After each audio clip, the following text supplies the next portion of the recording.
Hi friends, നമുക്കിന്നൊരു ചക്ക ബിരിയാണി ചെയ്താലോ. ഏറ്റവും വിളവ് കുറഞ്ഞ, അതായത് ഇടിഞ്ചക്ക എന്ന് പറയുന്ന ഈ ചക്ക, അതിൻ്റെ തൊലി പതുക്കെ ചെത്തി നീക്കുക. ഒത്തിരി കട്ടി ചെത്തണ്ട, നമ്മൾ ആ മുള്ള് അങ്ങ് ചെത്തി മാറ്റുക. ഏതിനൊക്കെ പരുവം ഇടിഞ്ചക്ക പരുവം കേട്ടോ, കൊത്തച്ചക്കയല്ല. അതായത് കുരുവിൻ്റെ പാട മൂക്കുന്നതിന് മുന്നിലുള്ള പരുവം, അതിനാണ് ഇത് ഏറ്റവും ഉത്തമം. ഈ ചക്ക ബിരിയാണിക്ക് ഉത്തമമായ പാകം അതാണ് കേട്ടോ. ഇനി ഇത് സൈഡ് മുള്ളി ചെത്തിയ ശേഷം വട്ടം മുറിക്കുക.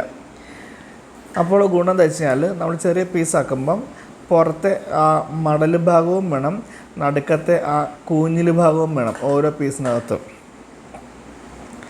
ഇങ്ങനെ മുറിക്കുക. കണ്ടോ, നടുക്കത്തെ കൂഞ്ഞിലും കിട്ടും, അറ്റത്തെ മടലും കിട്ടും. ആ ത്രികോണ ഷേപ്പിൽ കിട്ടുമ്പോഴേക്കും അങ്ങനെ ഓരോ പീസ് നമുക്ക് ഇതുപോലെ ചെറിയ പീസുകളാക്കി മാറ്റാം. കഴുകി വാരി വെള്ളമാലം വെച്ചു, അതിലേക്ക് ഉപ്പ് ചേർത്തു. ഇനി മഞ്ഞൾ പൊടി ചേർക്കാം.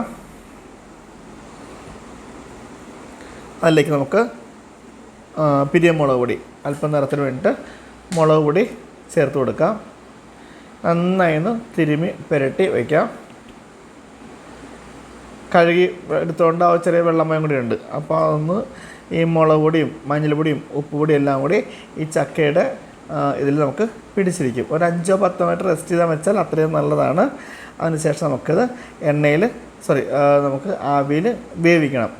ഇഡ്ഡലിച്ചെപ്പിനകത്ത് നമ്മുടെ ഇഡ്ഡലി പാത്രത്തിനകത്ത് ആ ഊട്ടപ്പാത്രം വെച്ചിട്ട് അതിനുമേലേക്ക് വാരി നിറച്ച് വെച്ചുകൊണ്ട് മൂടി വെച്ച് ആവിയിൽ വേവിച്ചെടുക്കണം. ചക്ക ഒന്ന് വെന്ത് കിട്ടണം.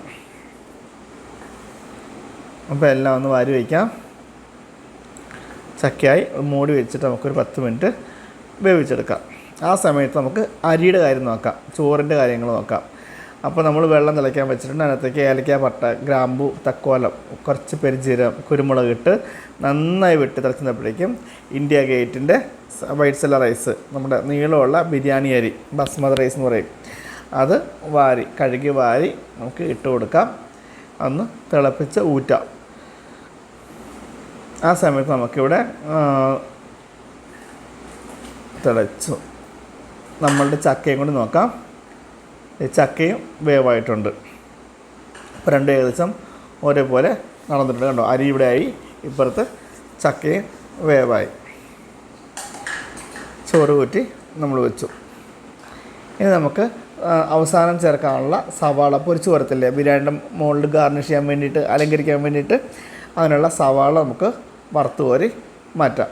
അതേ സമയത്ത് തന്നെ നമ്മൾ മറ്റൊരു ഉരുളിയിൽ ഇനി മസാലയ്ക്കുള്ള കാര്യം നോക്കാം. നമുക്ക് അതിലേക്ക് അല്പം എണ്ണ ഒഴിച്ചു കൊടുക്കാം. എണ്ണ ചൂടായപ്പോഴേക്കും നമുക്ക് നമ്മളുടെ സവാള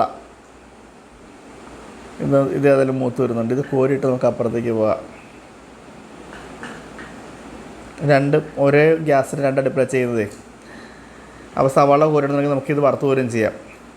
അപ്പോൾ എണ്ണ ചൂടായപ്പോഴേക്കും നമുക്ക് ബാക്കി സവാള നമുക്ക് വഴറ്റിയെടുക്കാനുള്ളത് ഇതിലേക്ക് ചേർത്ത് ഇളക്കി യോജിപ്പിക്കാം. നമുക്കിനി അപ്പുറത്ത് നമ്മുടെ സവാള വറുത്ത് കോരിയ സ്ഥലത്ത് ഈ ചക്ക പീസുകളിട്ട് വറുത്ത് കോരാം.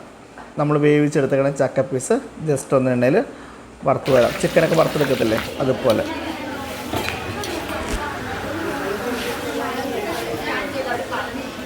അപ്പോൾ ചക്ക വറുത്ത് കോരി മാറ്റാം. ചട്ടി കുറച്ച് ചരിക്കാൻ പറഞ്ഞാൽ ചട്ടി ചരിക്കണം. കണ്ടോ, ചട്ട് കൊണ്ട് ചരിച്ച് എണ്ണ വാലാൻ വയ്ക്കാൻ പറഞ്ഞതിനാണ് കാണിക്കുന്നത്. എൻ്റെ പൊന്നോ, അല്ല അങ്ങനെ ചരിച്ചു എണ്ണ പറ്റിയത്. ഇത് നമ്മുടെ ആലപ്പുഴ ബാച്ചിൻ്റെ ക്ലാസ്സാണ് കേട്ടോ. അപ്പോൾ ഉരുളിയിൽ നമ്മുടെ സവാള വാട്ടിയിട്ടുണ്ട്. അതിലേക്ക് ഉപ്പ് ചേർത്ത് കൊടുക്കാം. ഒരേ സമയത്ത് 2 അടുപ്പത്ത് 2 പണിയാണ് ചെയ്യുന്നത്. ഉപ്പും മഞ്ഞൾപ്പൊടിയും ചേർത്ത് നമുക്ക് സവാള വഴറ്റിയെടുക്കാം. സവാള നന്നായിട്ട് വാടി വരുമ്പോഴേക്കും ബാക്കി കാര്യങ്ങൾ നമുക്ക് ചെയ്യാം. മല്ലിപ്പൊടി ചേർക്കാം.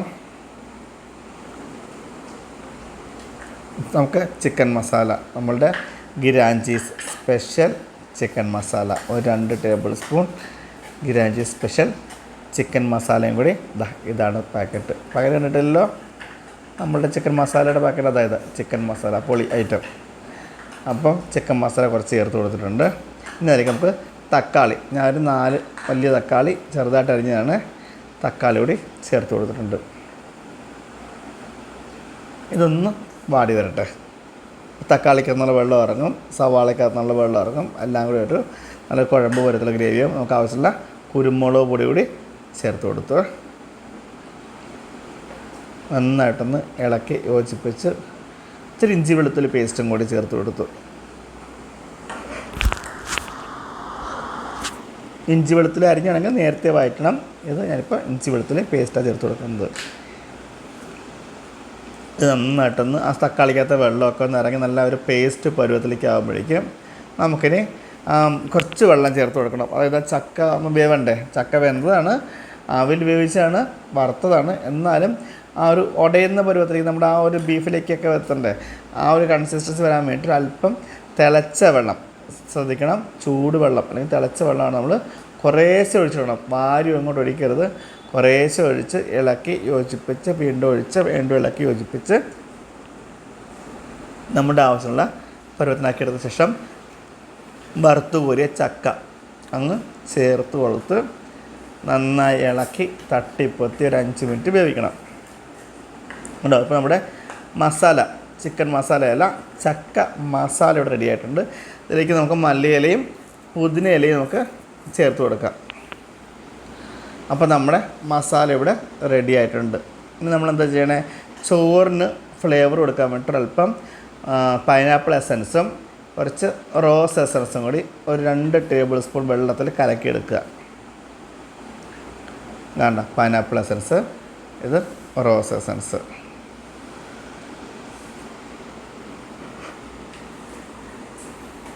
ക്ലിയർ ആയോ? ഒരു ബോട്ടിൽ ഇത് റോസ് എസൻസ്, മറ്റത് പൈനാപ്പിൾ എസൻസ്, രണ്ടും എടുത്തു വെച്ചു. ഇനി നമ്മളുടെ മസാലയുടെ മുകളിലേക്ക് നമുക്ക് ആ ചോറ് നിരത്തിയിട്ട് എടുക്കാം. നമ്മൾ നേരത്തെ വേവിച്ച് ഊറ്റിയ ചോറ്, ഉപ്പ് ചേർത്ത് വേവിച്ച് ഊറ്റിയ കേട്ടോ, ഉപ്പ് ചേർത്ത് വേവിച്ച് ഊറ്റിയ ചോറ് മൊത്തം. അപ്പം ഞാനിപ്പോൾ 1 കിലോ അരി എടുത്തിട്ടുണ്ട്, 1 കിലോ ചക്കയുടെ മസാല എടുത്തിട്ടുണ്ട്. നന്നായിട്ട് ഒന്ന് പരത്തിയിട്ട ശേഷം നമുക്ക് അതിൻ്റെ മീതേക്ക് നമ്മളുടെ പൈനാപ്പിൾ എസൻസും റോസ് എസൻസും അങ്ങ് തളിച്ചു കൊടുക്കാം. ആ മണത്തിനുള്ള കാര്യങ്ങൾ രണ്ടും അങ്ങ് തളിച്ചു കൊടുക്കാം. ഇനി ഇതിൻ്റെ മീതേക്ക് നമുക്ക് നമ്മൾ സാധാരണ ചെയ്യുന്ന പോലെ തന്നെ മല്ലിയില പുതിന ചെയ്ത് കൊടുക്കാം. പിന്നെ കറിവേപ്പില വറുത്തിടാം, നമ്മുടെ സവാള പൊരിച്ച് കോരിയിടാം, കശുവണ്ടി കിസ്മിസൊക്കെ വറുത്തിടാം. അതോടൊപ്പം അല്പം നെയ്യും കൂടി ആവാം. നെയ്യൊന്നും ഒത്തിരി ആവണ്ട, കുറച്ച് നെയ്യ്, ഒരു ടേബിൾ സ്പൂൺ നെയ്യ് കൂടി നമുക്കിവിടെ അവിടെ ഇവിടെയൊക്കെ ഇടുന്ന് തളിച്ചു കൊടുക്കാം. അപ്പോൾ നെയ്യ് തെളിച്ച് കൊടുത്തിട്ടുണ്ട്. നമ്മുടെ അലങ്കാര പരിപാടികൾ ചെയ്യാം. നമ്മുടെ മല്ലിയില പുതിനയില ചേർത്ത് കൊടുക്കാം. അതിന് മീതെ നമ്മുടെ വറുത്ത് കോരിയ സവാള ചേർത്ത് കൊടുക്കാം. കശുവണ്ടി കിസ്മിസൊക്കെ വേണ്ട പോലെ കാസറുള്ള പോലെ നമുക്ക് ചേർത്ത് കൊടുക്കാം. അപ്പോൾ നമ്മുടെ ബിരിയാണി ഇവിടെ റെഡി ആയിട്ടുണ്ട്. അപ്പോൾ ജസ്റ്റ് ഒന്ന് മൂടി വെച്ചിട്ട് നമുക്കൊന്ന് വെയിറ്റ് ഒന്ന് കയറ്റി വെച്ച് കൊടുത്തു കഴിഞ്ഞാൽ നമ്മളുടെ ഒരു പൊളി ബിരിയാണി, ചക്ക ബിരിയാണി ഇവിടെ സെറ്റാവുകയാണ്. ഒരു 5 മിനിറ്റ് നമുക്ക് വെയിറ്റ് ചെയ്യാം. പ്ലേറ്റ് വെച്ച് മൂടി അതിൻ്റെ മുകളിലൊരു ഇടികല്ല് കയറ്റി വെച്ചു. ഒരു 5 മിനിറ്റ് കഴിഞ്ഞ് നമുക്ക് ഇത് ഓപ്പൺ ചെയ്യാം. ഇതാ റെഡി ആയിട്ടുണ്ട്. നല്ല മണമൊക്കെ വരുന്നുണ്ട്, ആ മസാല മണം പുറത്തേക്ക് വരുന്നുണ്ട്. കണ്ടോ, നമ്മളുടെ ചക്ക ബിരിയാണി നല്ല അടിപൊളി സാധനം കേട്ടോ. പൊളി സാധനം എന്ന് പറഞ്ഞാൽ ചിലപ്പോൾ നമുക്കൊന്നും ബീഫിൻ്റെ കഷ്ണമാണെന്ന് തോന്നും, ചിലപ്പോൾ നമുക്കൊന്നും മട്ടൻ്റെ കഷ്ണമാണെന്ന് തോന്നും, ചിലപ്പോൾ തോന്നും എല്ലില്ലാത്ത നമ്മുടെ ബോൺലെസ് ചിക്കനാണെന്ന് തോന്നും. അതുപോലെ ഒരു പൊളി സാധനമാണ് നമ്മുടെ ചക്ക ബിരിയാണി. ഈ പ്രാവശ്യത്തെ ചക്ക സീസൺ കളയല്ലേ മക്കളെ, ഒരു ബിരിയാണിയെങ്കിലും നിങ്ങൾ വെച്ച് നോക്കണേ. എന്നിട്ട് വിവരം അറിയിക്കുക. Have A nice day. Thank you. Like ചെയ്യാനും ഷെയർ ചെയ്യാനും മറക്കല്ലേ.